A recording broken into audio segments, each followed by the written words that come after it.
Movie की शुरुआत में हम एक आदमी को देखते हैं जो कि ट्रेन में होता है और जब उसकी आँख खुलती है तो वो देखता है कि उसने अपना स्टॉप मिस कर दिया है और ये ट्रेन कहीं और ही जा रही है। वो आदमी खड़ा होता है और चेक करने के लिए, लेकिन तभी उसका पैर फिसल जाता है और वो देखता है कि पूरे ट्रेन में खून गिरा हुआ है।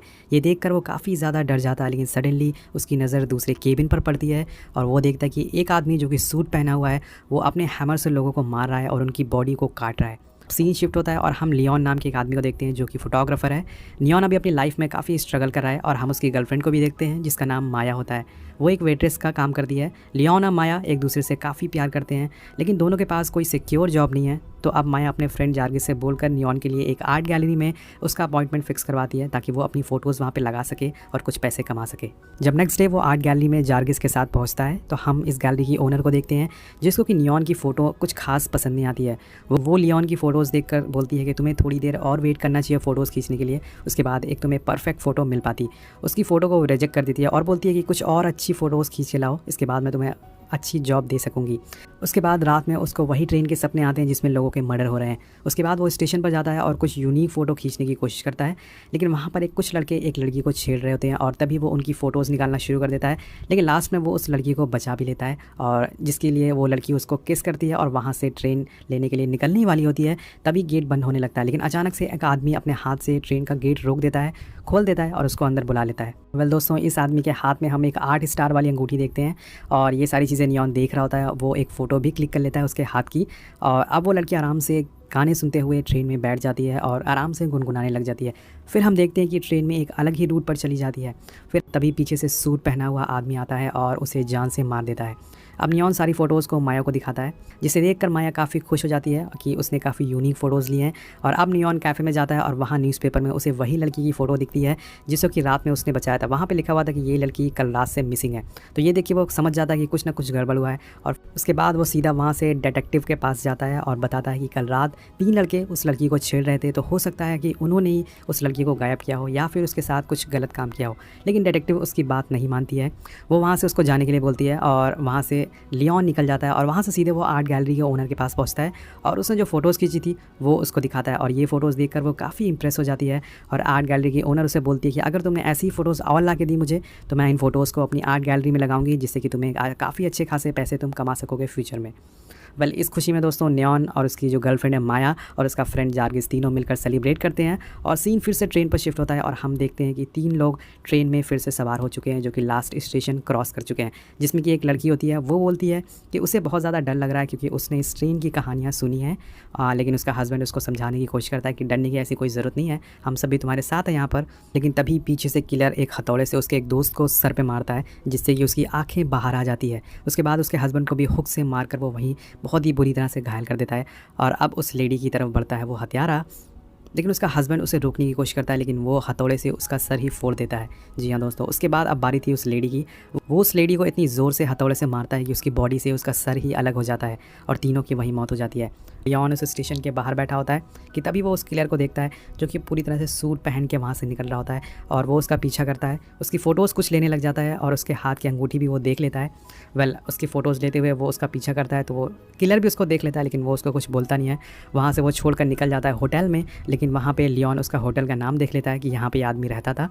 जब लियोन घर आकर देखता है उसे पता चलता है कि ये अंगूठी सेम वही इंसान की अंगूठी है जिसने कि पिछली रात उसने उस आदमी को देखा था जिसने उस लड़की का दरवाज़ा खोला था। उसको उस आदमी पर शक हो जाता है दोस्तों कि शायद इसी ने उस लेडी का मर्डर किया है। लियोन अपनी फ़ोटोज़ खींचने की जॉब छोड़कर एक डिटेक्टिव जैसी जॉब करने लग जाता है और वो देखता है कि वो किलर एक मीट फैक्ट्री में काम करता है और रोज़ रात को सबसे लास्ट वाली ट्रेन पकड़ता है। और जब लियोन उस ट्रेन में एंटर होने वाला होता है कि एक पुलिस वाला उसको रोक लेता है और कैमरे से फ़ोटोज़ खींचने के लिए मना करता है, और लेकिन वहाँ पे वो ट्रेन मिस कर देता है, वो ट्रेन वहाँ से निकल जाती है।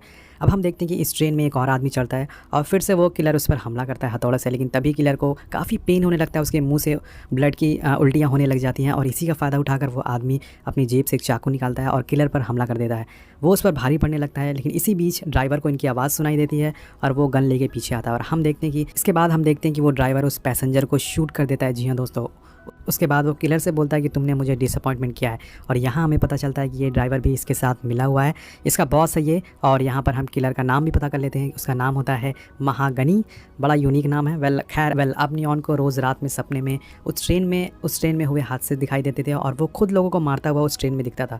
ये सबसे नियॉन काफ़ी परेशान हो जाता है और महागनी की फैक्ट्री में फिर से उसका पीछा करता है, उसकी फ़ोटोज़ क्लिक करने लगता है, जिससे कि वो उसे दोबारा से देख लेता है और नियॉन को वहाँ मारने ही वाला होता है कि वो अपनी जान बचाकर वहाँ से भाग जाता है। उसके बाद माया अब नियॉन के घर पे आती है और बहुत सारी फ़ोटोज़ देखती है जो कि किलिंग से रिलेटेड होती है। नियॉन उसको बताता है कि ये किलिंग 90s के दशक से हो रही है और ये एक बुचर को पकड़ा गया था इस किलिंग के बाद, लेकिन उसको छोड़ दिया गया क्योंकि उसके खिलाफ़ कोई सबूत नहीं था। वो ये भी बताता है कि पिछले 3 साल से हादसे काफ़ी ज़्यादा बढ़ते जा रहे हैं, जो भी रात में उस ट्रेन को पकड़ता है वो कभी भी लौट कर वापस नहीं आता है। और ये सारी बातें सुनकर माया उसको बोलती है कि उसे ये सब छोड़कर अपने काम पर ध्यान देना चाहिए। दूसरी तरफ महागनी अब फिर से अपने शिकार पर निकल पड़ता है और नियॉन भी उसका पीछा करता है और अब पहली बार नियॉन इस ट्रेन में चढ़ता है। वहीं छुपकर वो पीछे बैठ जाता है दूसरे केबिन में और जैसे ही महागनी 2 लड़कों को हैमर से मारता है वो उसकी बहुत सारी फ़ोटोज़ लेना चालू कर देता है। फिर हम देखते हैं कि जो किलर है महागनी है, उनकी बॉडी से कपड़े जूते उतार देता है और साथ में ही उनके दांत भी तोड़ देता है और लास्ट में उनके बाल भी पूरी तरह से काट देता है, मतलब पूरी तरह से उनको वो क्लीन कर देता है और सभी बॉडीज़ को हुक में लटका देता है। दोस्तों ये काफ़ी डरावना सीन है मूवी में। खैर अब महागनी नियॉन को भी देख लेता है उसकी फ़ोटो क्लिक करते हुए और उसे उसका पीछा करता है और भागते हुए वो उसे पकड़ लेता है और मारकर बेहोश कर देता है। जब नियॉन की आँख खुलती है तो वो देखता है कि वो भी हुक से लटका हुआ है और तभी दोस्तों यहाँ पे कुछ क्रिएचर आते हैं जो कि उसकी पीठ पर एक टैटू बना के चले जाते हैं। ये एक तरह का साइन होता है और जब दोबारा से नियॉन की आँख खुलती है तो वो अपने आप को फैक्ट्री में पाता है क्योंकि उसकी जान अब बच चुकी है। वो किलर उसको छोड़ देता है, महागनी उसको छोड़ देता है और वो वहाँ से भागकर घर आता है बहुत ही ज़ख्मी हालत में और माया को सारी कहानी बताता है। ये सारे मर्डर महागनी कर रहा है, उसने सबको मार दिया है और उनकी बॉडी सुनसान स्टेशन में ले जाता है जिससे कि किसी को बॉडी ना मिले। और यहाँ नियॉन के पास सबूत नहीं होता है क्योंकि उसका जो कैमरा था वो महागनी छीन लिया था। उसके बाद इस बात को क्लियर करने के लिए माया अपनी फ्रेंड जार्गिस के साथ महागनी के घर जाती है जहाँ पे वो रहता था। वहाँ पर उसे अजीब अजीब चीज़ें मिलती है जिसके सारे टूल मिलते हैं जिससे कि बॉडी को काटा जाता है और तभी वहाँ पे महागनी आ जाता है और वो जार्गिस को पकड़ लेता है। अब माया को वहाँ उस एक डायरी भी मिलती है जिसमें कि 1911 से लेकर अब तक उसने जितने भी मर्डर किए थे और जो भी टाइमिंग था मर्डर का वो सभी उस डायरी में लिखा हुआ था कि किस ट्रेन में कितने बजे उसका मर्डर किया हुआ है। और ये सब देखकर माया को जो नियॉन की बातें होती है उस पर यकीन हो जाता है कि सच में ये महागनी ने सारे मर्डर किए और वो लोगों को मार रहा है। बाद जब वो जार्गिस को ढूंढने लगती है तो उसे वहाँ महागनी दिखता है जिससे कि जान बचाकर वो वहाँ से निकल जाती है और सीधा डिटेक्टिव के पास जाती है और उसे बताती है कि महागनी लोगों को ट्रेन में मार रहा है। लेकिन डिटेक्टिव उसकी बात पर यकीन नहीं करती है, जैसे कि उसने लियोन की बात पर यकीन नहीं किया था। वो बोलती है कि महागनी ने तुम्हारे खिलाफ़ कंप्लेन लिखवाई है कि तुमने उसकी डायरी चुराई है। लेकिन यहाँ पे माया डिटेक्टिव से बोलती है कि डायरी उसके पास नहीं, जार्गिस के पास है और उसे अब जार्गिस को ढूंढना होगा वो डायरी को पाने के लिए। ये बोलकर माया यहाँ से निकल जाती है और घर जाती है और डिसाइड करती है कि वो गन लेके महागनी को शूट कर देगी। जैसे ही वो घर से निकलने वाली होती है वहाँ पर फिर से एक बार डिटेक्टिव आ जाती है, उसे बोलती है कि वो डायरी उसे वापस कर दे और इस बात से माया काफ़ी गुस्सा हो जाती है और उसी पर गन तान देती है और पूछती है कि जार्गिन कहाँ है।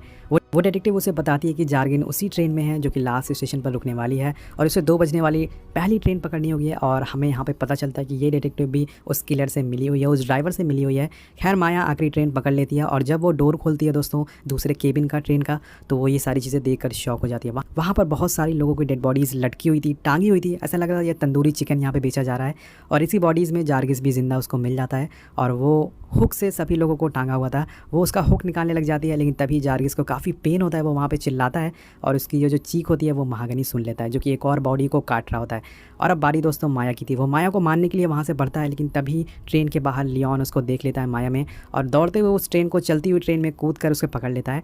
उसके बाद किसी तरह माया वहाँ से छुप जाती है और लियोन और महाबनी के दोनों के बीच में काफ़ी तगड़ी वाली फाइट होती है जिसमें कि एक चाकू से जार्गिस को चोट लग जाती है, जार्गिस कट जाता है उसका पेट और उसकी वहीं मौत हो जाती है। अब फाइनली दोस्तों लियोन उस किलर को हरा देता है और ट्रेन से बाहर फेंक देता है। ये सोचता है कि इसकी जान बच गई है, लेकिन तभी ट्रेन एक सुनसान स्टेशन पर रुकती है और ड्राइवर उसके पास आता है और बोलता है कि मीट से दूर रहना, यहाँ पर जो सारी डेड बॉडीज़ हैं उनसे दूर रहना। यहाँ पे दोस्तों एक क्लाइमेक्स रिवील होता है इस मूवी की सारी जो सच्चाई है वो रिवील होती है। हम वहाँ पर बहुत सारे रेप्टाइल क्रिएचर देखते हैं जो कि सारी डेड बॉडीज़ को खा रहे थे दोस्तों। इन लोगों को इसलिए मारा जा रहा था ताकि वो इन लोगों का खाना बन सके। और ये दोनों इस जानने के बाद ये ट्रेन से उतर जाते हैं और तभी वहाँ पे महागनी दोबारा से आ जाता है। वो अभी भी ज़िंदा था, मरा नहीं था और वो लियोन पर हमला कर देता है। दोनों के बीच काफ़ी भयंकर वाली फाइट होती है और लास्ट में लियोन उसके गले में हड्डी घुसा देता है और फाइनली महागनी की मौत हो जाती है। और तभी वहाँ पर ड्राइवर आता है, वो बताता है कि ये क्रिएचर इंसानों के पैदा होने से पहले से यहाँ पर रह रहे हैं और उसे ये भी बताता है कि महागनी का यही काम होता था कि लोगों को मारे और इन क्रिएचर को उसका खाना खिलाए। ऐसा वो इसलिए करता था क्योंकि ये क्रिएचर दिन में किसी पर हमला ना करें। ये क्रिएचर काफ़ी ज़्यादा खतरनाक थे, अगर इनको छोड़ दिया जाए तो ये दिन पे काफ़ी लोगों को मार के खा सकेंगे। इसीलिए वो लोगों को मारता था और इनका खाना बनाता था ताकि पूरी दुनिया में एक संतुलन बना रहे। कुछ लोगों को सेक्रीफाइस करके बाकी लोगों की जान बचाई जा सके, ऐसा इसलिए वो करता था। उसने नियॉन की बॉडी पर टैटू बनाकर नियॉन को आगे का काम के लिए चुना था दोस्तों, क्योंकि हमने जो टैटू देखा था नियॉन की बॉडी पे वो एक्चुअल में उसको अब लियोन का काम करना था। इन सारी बातों सुनकर लियोन काफ़ी गुस्सा हो जाता है, उस पर हमला कर देता है, लेकिन वो ड्राइवर उसको गला पकड़कर काफ़ी ऊपर उठा देता है। और ये देखकर हम समझ जाते हैं कि ये ड्राइवर काफ़ी ज़्यादा ताकतवर है। हो सकता है कि ये भी उन क्रिएचर में से एक क्रिएचर हो जो कि काफ़ी अपग्रेड हो गया हो। उसके बाद वो लियोन की ज़बान भी बाहर खींच कर निकाल लेता है ताकि लियोन कुछ बोल ना सके। वो माया के पास जाता है और वहीं माया ज़ख्मी पड़ी होती है, एक चाकू से उसके सीने में चीर देता है और वहाँ से उसका दिल निकाल लेता है जो कि अभी भी धड़क रहा था। वो दिल निकाल कर नियॉन के सामने दिखाता है और बोलता है कि हमारे लिए काम करो, बिना सवाल जवाब किए हुआ। और सामने अपनी गर्लफ्रेंड को ज़िंदा मरते हुए देखकर वो पूरी तरह से सदमे में चला जाता है। और अब हम डिटेक्टिव को देखते हैं दोबारा से, जो कि टीवी पर माया की मिसिंग रिपोर्ट देख रही थी। और उसके बाद वो महागनी का जो सारा सामान होती है वो एक नए बूचर को देती है, नए किलर को देती है, और ये सारे लोगों को मारेगा। और अब से ये सारे लोगों को मारेगा और उन जानवरों का खाना फिर से बनाएगा। वेल, हम इस किलर का फेस देखते हैं। ये कोई और नहीं होता दोस्तों, बल्कि लियोन था, जिसमें किलर बनने का फ़ैसला कर लिया था। और यहीं पे मूवी ख़त्म हो जाती है। वेल, मूवी दोस्तों काफ़ी ज़्यादा इंटरेस्टिंग थी, काफ़ी एक मतलब अलग यूनिक कॉन्सेप्ट पे बेस्ड थी मूवी। पहले हमें लगता था कि ये एक साइको किलर की मूवी है, लेकिन बाद में हमें कुछ इसकी और सच्चाई पता चलती है। आपको मूवी कैसी लगी नीचे कमेंट करके ज़रूर बताइएगा। मिलते हैं आपसे